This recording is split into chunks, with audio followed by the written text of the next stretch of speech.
Transformers Armada vs. Godzilla, the ultimate animated showdown. The sun rises over a sprawling, ultra-modern metropolis by the shimmering sea. Skyscrapers pierce the sky, their glass facades reflecting the golden hues of dawn. Maglev trains zip between buildings, and autonomous drones hum softly overhead.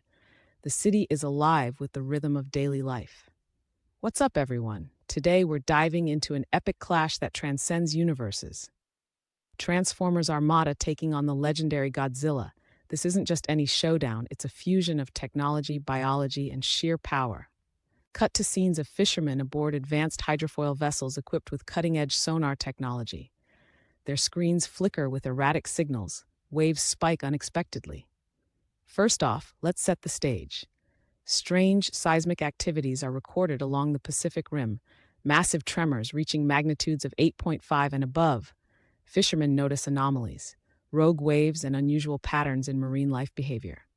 Scientists are baffled as deep-sea sensors detect something colossal moving beneath the ocean floor at unprecedented speeds of 40 knots.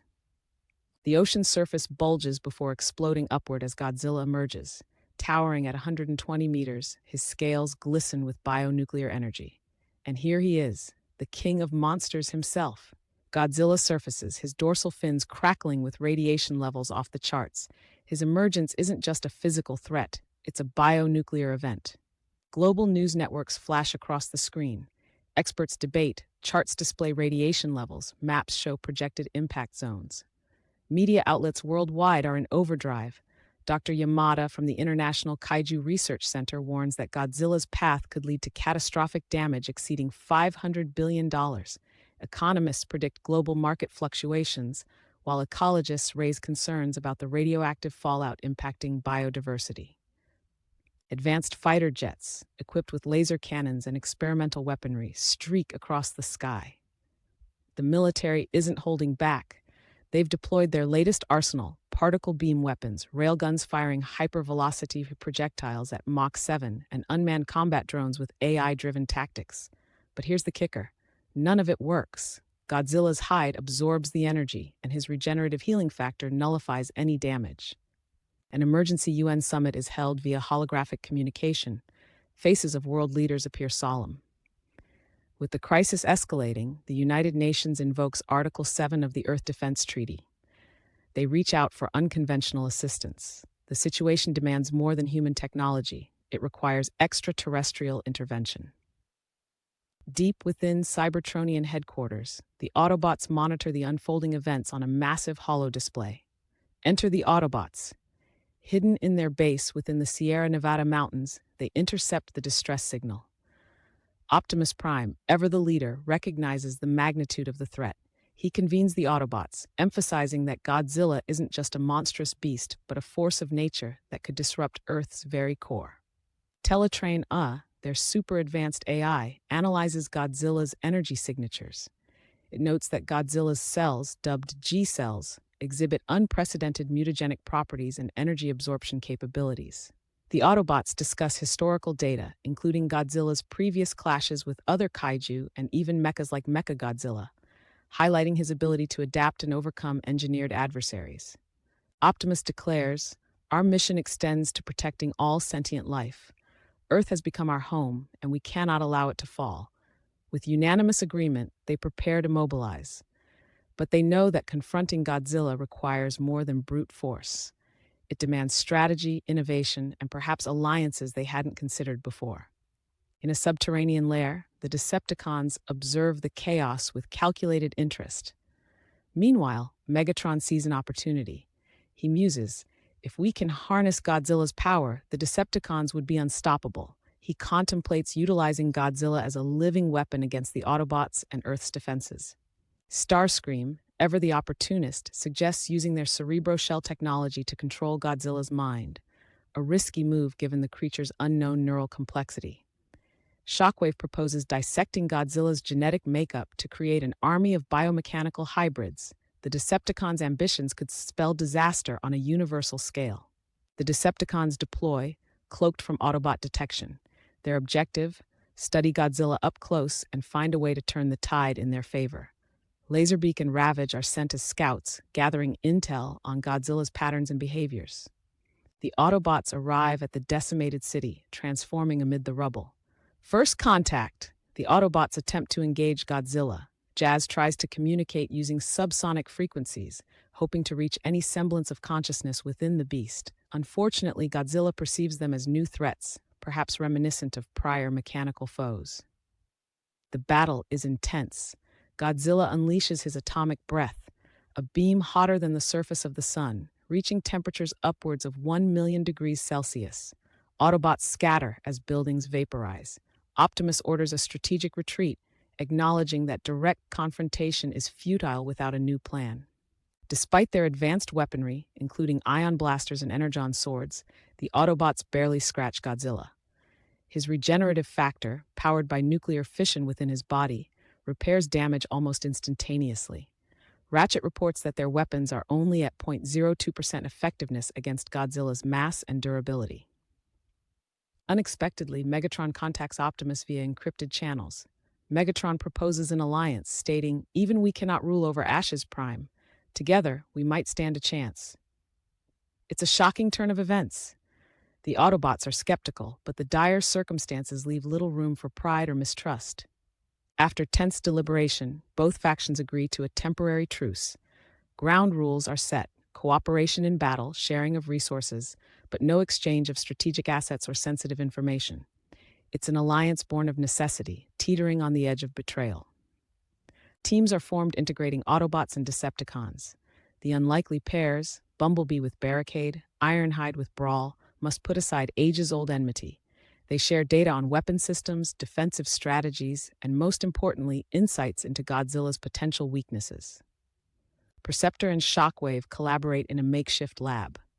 Combining their genius, they analyze Godzilla's energy emissions. They discover that his nuclear-based physiology could be temporarily disrupted using a harmonic resonance at specific frequencies. Think of it as a bioenergetic feedback loop.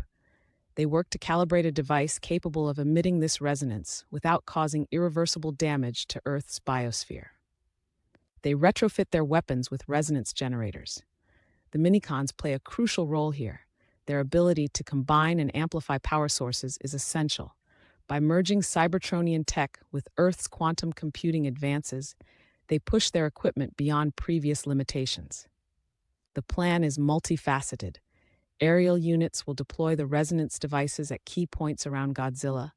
Ground units will distract and corral him into position, and a final strike team will activate the resonance field to incapacitate him. The battlefield is set against a backdrop of a cityscape in ruins, with fires burning and smoke billowing. Here we go, the climactic battle. Evacuation is complete thanks to the efforts of both factions aiding human authorities. The stakes couldn't be higher, not just for the city, but for the planet's future. Decepticon flyers like Thundercracker and Skywarp execute bombing runs, drawing Godzilla's ire. Meanwhile, Autobots on the ground use hollow projectors to create illusions, confusing the beast. The coordination is precise. Seconds count as they maneuver Godzilla into the designated zone. Enraged, Godzilla thrashes wildly. His tail, moving at speeds that generate shockwaves, levels entire city blocks. Casualties among the Transformers mount. Wheeljack is severely damaged, vital systems offline. The situation is dire. At the critical moment, the resonance devices are activated. The harmonic frequencies cause a visible effect. Godzilla staggers, his energy emissions fluctuate wildly. His regenerative process halts momentarily, exposing vulnerabilities. This is their chance. Individual sacrifices and brave acts unfold.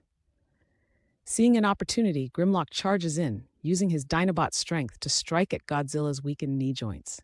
On the other side, Soundwave protects Perceptor from falling debris, a surprising act that underscores the temporary unity. Optimus and Megatron, side by side, a sight once thought impossible, lead the final charge.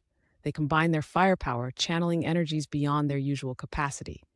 Using the matrix of leadership and the dark energon from Megatron, they generate a beam that strikes Godzilla directly at his dorsal fins, the conductors of his bionuclear energy. With a deafening roar that shatters glass across the city, Godzilla begins to retreat. His energy levels critically depleted, he turns back toward the sea. The resonance field has disrupted his internal processes.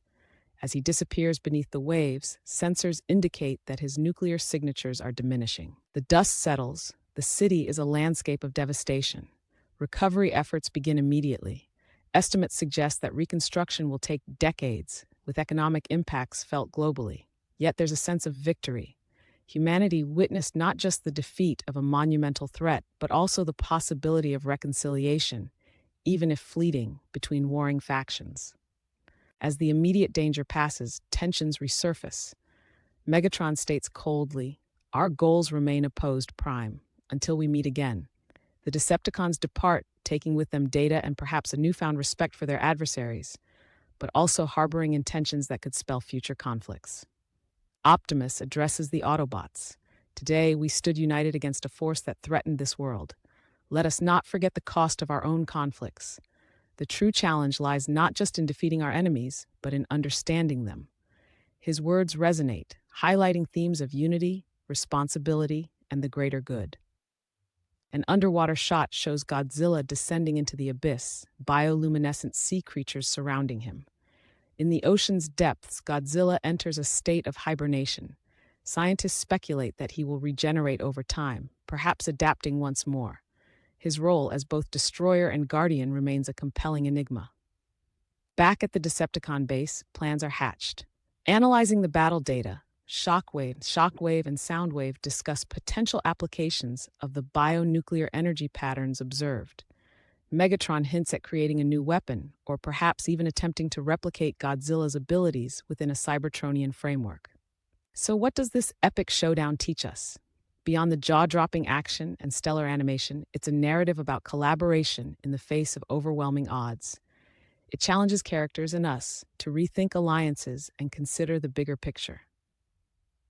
If you loved this deep dive, smash that like button. Don't forget to subscribe for more expert-level analyses and hit that notification bell so you never miss an update. Tell us in the comments below, what other crossover battles would you like to see dissected? Until next time, keep exploring and stay curious.